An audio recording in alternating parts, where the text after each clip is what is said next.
let me start with the ceasefire agreement itself. Now, can you walk us through the key provisions and what makes this deal stand out to the compared and past agreements? This is a very crucial time between Israelis and Palestinians in that stage where President Biden, in his public acknowledgement of Egypt efforts uh, that Egypt played a vital role as a mediator in Gaza conflict, and uh, that step, for ceasing fire, and the United States assessed, the role of Egypt as a trusted partner, where Egypt did a great move to facilitate that negotiation between the Palestinians and Israelis. So Egypt, its role as a diplomatic, leadership, continue to get that essential role in managing, ceasefire, facilitating, humanitarian assistance, and contributing, to effort to aim to at more, move the peaceful resolution to Israeli-Palestinians conflict. So President Trump, the elected President Trump, uh, was in contact with President Sisi in terms of, quickening that negotiation between Palestinians and the Israelis. And it seems to me like both Egypt and United States really gave a great efforts with Qatar uh, to end that kind of conflict, or that war between Israelis and Palestinians. It's a very important that we notice that all the world leaders, agreed for what Egypt really did significantly in terms of facilitating, that negotiation. And I'm seeing, without Egypt's efforts, that agreement never reached to that point. We are accepting, that ceasefire start tomorrow, January 19th. Now, the agreement seems so practical as stipulated on paper. But what are the immediate challenges to this, or to rather to its successful implementation, particularly concerning the hostages and the humanitarian aid? Yeah, this is where the devil in details. I can, I agree that is, this is a very hard step in both sides, in Israelis and the Palestinians or Hamas, where that level of trust is. Of course, there is no trust between Israelis and Hamas, and Israel, long time ago, didn't really stand with its words. So this is basically the backing by Trump administration, and Trump himself is taking that kind of agreement, or that ceasefire step. It's a very crucial before his inauguration. So I feel confident about that ceasefire agreement, because United States supporting Egypt, United States by itself now is playing a crucial role in supporting that agreement. One of the major or a potential conflict could really occur if Israelis didn't really release the number of Palestinians prisoners, and or the number of hostages, or they were not really released as they were listed on the paper. But it seems to me like both of Hamas and Israelis, they are agreeing, to move forward to get that deal done without any violating of that agreement. Now, Many have highlighted the role of Egypt, as you yourself respectively said, Qatar and the United States in brokering this deal. Now, how significant is international involvement or pressures in ensuring the compliance from both sides, and in particular, the pressures of the US? I would really focus on the US. Without US, we can't really reach to that agreement because we know exactly that Israel is never ever respect the international community, either the international criminal court or international justice court. So Israel had that long time not respecting, the international commitment. And this is one of the problems of the Israeli government. And we understand that is because the United States really support Israeli government in any of its decisions, particularly in that conflict since it started in 1948. Uh, Israel always, mentioned or has had mentioned many times uh, that it is security in a danger. So basically, United States gave Israel or had given Israel that huge support in military aid, for economic aid, cash. So Israel, of course, was and is enjoying that support. But it seems to me like President Trump did a great job to end that hopeless, war. Didn't really reach to its goals. As Netanyahu used the ultra right wing to support his argument. It seems to me now that is, that war didn't really reach its goals since it started after October 7th, 23. Yeah, it's not right, to accept that civilians from both sides, get killed. Uh, but one of the major problem that is Israel didn't really respect, the right of Palestinians to exist, the right of Palestinians to exercise their sovereignty as a potential state, and we need really to come to that point to uh, work with the United States, particularly with the Trump administration, to really see the two-state solutions on the ground rather than on the paper. So I agree that is, or I accepting, the point that is, United States only uh, state can really, put pressure in Israelis rather than the international community. Also, the humanitarian situation in Gaza is so dire. Now, how quickly can we expect the aid outlined in the agreement to come in or to make a tangible difference on the ground? Yeah, we understand that crucial situation in Gaza. 2 millions and were and are suffering from the starvations and lack of medicine, and you know based on the last statistics, or the numbers were showing that every Palestinians got sick. So, in terms of the humanitarian efforts by Egypt, this is what Biden really highlighted on to Egypt efforts in facilitating, the delivery of goods and medicine to help and to aid Gaza through the Rafah border crossing here. So Egypt has ensured that this is vital supplies, and I'm sure that Egypt, once the agreement of ceasefire start tomorrow, Egypt gonna to rush all the trucks, and to just to send the medical equipments and food and fuel, to help and to reach the people of Gaza during that ceasefire period. And I hope that ceasefire can really last forever if Israelis and Hamas really agreed on that. But the most Dr. important, Singer, they have already met, and they have already prepared, and they have already they're just on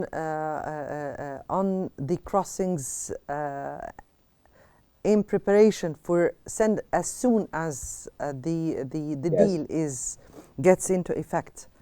Now, sure. another very important issue is the trust between Yeah. parties. That remains a major obstacle. Now, what could be the measures that can be put in place to ensure that such a ceasefire holds, given definitely the history of broken agreements, and of course we know by who? Yeah. This is one of the major issue between Palestinians and Israelis, the trust. So no one really trusts each other. So what I'm really or what I'm seeing, that Trump really through his envoy to the Israelis, Prime Minister Netanyahu. So Trump actually strict Netanyahu that is he should accept that deal. So I can tell you that level of trust is nothing is not there at all between Israelis and Palestinians. But what I really seeing that Trump with Egypt, they can really increase that level of trust between Israelis and the Palestinians, as they are relying on the third party mediators. And the third party mediator is Egypt and United States, or Egypt and United States. So it seems to me like Trump and Sisi, President Sisi and President Trump, they will support that kind of mediations and support that agreement. And what I read this morning, that is the EU, showing they were, and sorry, the EU is showing it is willing to come back to Rafah, crossing border to help, both of the Israelis and Palestinians, or in terms of facilitating, the crossing, goods through the Rafah border, crossing border, and this is really, it's a very important role by EU, that EU really lift that border uh, since Hamas, captured the power in Gaza. I hope Hamas, will give, uh, for Gaza these people to choose like a new leader. They can really facilitating their life and their needs uh, in the future or near future. This can really help the situation much better than experience by Hamas and Israel. Every time put like that kind of obligation on Hamas, not others. So this is really missing role by Gazans. We need to see Gazans, really leading their role in managing Gaza business, or Gaza public administration, in terms of response to the people needs in Gaza. We are in dire need for everybody to stick to his own role at this very particular time. Dr. Singer, please stay with us as we continue our discussions in the next segment, where we will explore the implications of the agreement on the U.S. foreign policy and the regional relations.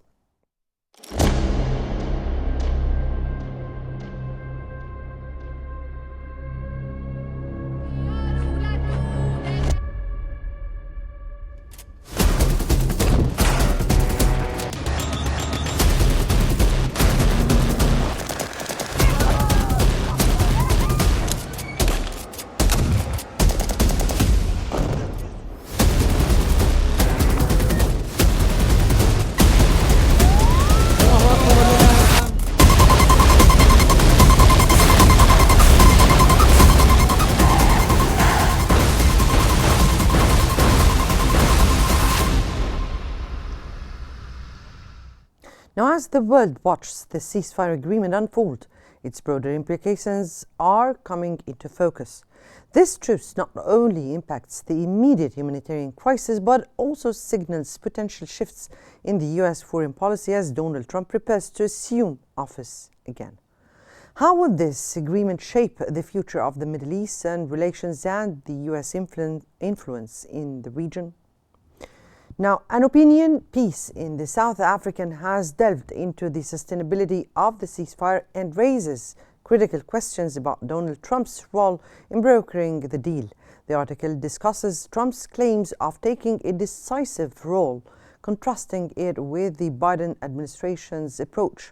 It also highlights the mixed reactions, with some viewing Trump's assertiveness as a potential game changer, while others question the long-term viability of the agreement due to deep-rooted political and logistical issues. The piece further explores the international community's role in holding both sides accountable for the terms of the U.S. to ceasefire. Let's continue our conversation with Dr. Ashraf Singer. Dr. Singer, thank you for being with us again. And the timing of this ceasefire agreement aligns closely with Trump's return to the presidency. Now, how do you assess the administration's influence on this deal? Yeah, it was a competition between Biden and Trump who really made that progress in ceasefire, in Gaza ceasefire. But I can tell you that both of them were working hard to reach that agreement because each administration needs really to label itself that is one of its success. Either the coming administration, Trump, or the departing or the leaving, the departing administration, which is Biden. But I can tell you, based on what Trump really announced yesterday, that he gave an assessment in the U.S. media that is, without his efforts with his team, Netanyahu never ever accepted, that ceasefire. And I can really agree with what Trump said. So this is very crucial. That really, what I would say, matching between the actions and the words. So Trump, in his presidential campaign, announced many times that he needs to stop all conflict in the Middle East and That, Ukraine. that exact point I was going to ask you about. Now, looking ahead, what could be the potential geopolitical ramifications of this ceasefire for the U.S.-Israel relations and for the U.S. Middle East foreign policy at large? Yeah, I can tell you, we cannot really give 100% that the Trump administration gonna to help Palestinians 100%. Still, the people around Trump, they really giving, that support to Israel, of course. But what is the most important? That is, Trump really made that progress to reshaping, the Middle East politics. We understand that Trump, Middle East is not one of his goal. That is one of his goal to contain China. So Trump administration does not like to spend too much time to follow Netanyahu words in the Middle East. So this is one of the major change. But I'm sure, or what I'm seeing, clearly, that Trump gonna to work with President Sisi, with many leaders in the Middle East, just to think what is the best course of action they can really take to, create the Palestinian state. I know this is not really easy to negotiate with Israelis, particularly of giving, the Palestinian their rights and their right to live as a human being. But I'm very optimistic that Trump can really move that situation in the Middle East much better to stop, that kind of conflict that hurt everybody in the Middle East, including Egypt, the Suez Canal, revenues, Egypt, really got impacted by that kind of conflict, especially the Yemeni or the Houthi, and that kind of crisis in the Middle East, of course, increased that degree of instability, particularly, the Israelis and Iranians, they exchanged, the missiles. So this is not really a degree of stability since October 23. So I have a degree of optimistics that Trump will help the leader in the Middle East to get that stability soon. Trump's focus on reducing Iranian influence in the region has been so clear. Now, how might this agreement serve as a strategic move in that broader objective? Yeah. Uh, of course, the role of Iran in the Middle East wasn't really welcomed by United States, either Biden or Trump. But what really I read that Iranians really agreed and welcoming that agreement or that ceasefire. Uh, I'm not really optimistic that the role of Iran will really be as a silent role. Of course, Iran interest in the Middle East got affected significantly after the fall of Hezbollah and Syria regime. And so basically, Trump needs to seize Iran from increasing its influence in the Middle East. But Trump really needs to focus in Turkey and in Egypt to securing that kind of that degree of stability in the Middle East. So this is probably Turkey part of NATO. Probably Turkey is under control, and Egypt it is prospective. But peace is pretty uh, high goal by President Sisi because President Sisi really did announce many times that he needs stability in the Middle East and increase that level of development and helping the people in the Middle East to really live together and enjoy that kind of peaceful environment. So this is one of the major challenge of the U.S. foreign policy: how we really Mm. can really control the right wing in Israel and controlling the next election or what we calling what is the future of the next election in Israel that can really produce new leaders can really make a strong agreement between Israelis and Palestinians. Right. Dr. Singer, thank you so much for your comprehensive analysis, and your insights have provided us with a deeper understanding of the complexities surrounding this ceasefire agreement and its far-reaching implications. Now, we appreciate very much your time and expertise. Now, many thanks for joining us on In Focus, and as the Gaza ceasefire unfolds, we remain committed to providing you with timely and accurate analysis of its implications. Stay tuned for more updates and exclusive interviews in the days ahead. Many thanks for watching.